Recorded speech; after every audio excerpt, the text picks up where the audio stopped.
नाज़िन रतोदेरो में सिंध जे अॾे पुट शहीद बशीर खान कुरैशी जी अॼु 64 सालगिरह मल्हाई पई वञे। इन हवाले सां वीडियो लिंक ते मौजूद है अब्दुल रज़ाक सिलपाणी। जी अब्दुल रज़ाक। जी बिल्कुल। हिन वक्त असी रतोदरो के बाईपास से शहीद बशीर खान कुरैशी की मज़ार से मौजूद आयूँ।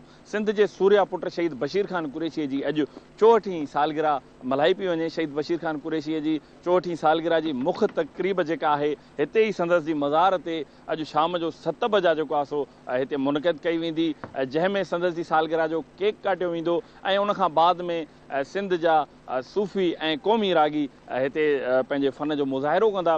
शहीद बशीर खान कुरैशी जी हिते सालगिरह तकरीब में जेको संदसि जो फर्ज़ंद आहे, जिस्कम चेयरमैन आहे सनान खान कुरैशी, उहो मुख्त तकरीब में हिते शिरकत करे केक काटींदो ऐं उन खां अलावा ॿिया जीए सिंध क़ौमी मुहाज़ जा जेके मर्कज़ जा अॻुवान आहिनि, जंहिंमें अमजद मैसर आहे, मोमिन समो आहे, दीदार शाम आहे, अज़ीज़ शेख ऐं अशरफ कलोड़ो ऐं ॿिया जेके आहिनि उहे हिन तकरीब में शिरकत कंदा। ऐं उन खां अलावा रतोदरो ऐं भरपासे जा जेके ॿिया क़ौमी कारकुन आहिनि हिन तकरीब में पिणु उहे पिणु शिरकत कंदा। इन ई हवाले सां असांजी हिते जिस्कम चेयरमैन सनान खान कुरैशी सां ॻाल्हि ॿोल थी आहे। उनजो चवणु हुयो त अॼु शाम शहीद बशीर खान कुरैशीअ खे उन जी सालगिरह जे मौक़े ते हिते भेटा पेश कई वेंदी ऐं हिते गुलनि जूं चादरूं चाढ़े दुआऊं पिणु घुरियूं वेंदियूं। उनजो चवणु हो त शहीद बशीर खान कुरैशी सिंध जी तारीख़ रक़म करे वियो आहे। उन सिंध जे लाइ पंहिंजी जान जो नज़रानो ॾेई छॾियो, जंहिंखे हिते पूरी सिंध जा जेके कारकुन आहिनि या पूरी सिंध जी जेका आवाम आहे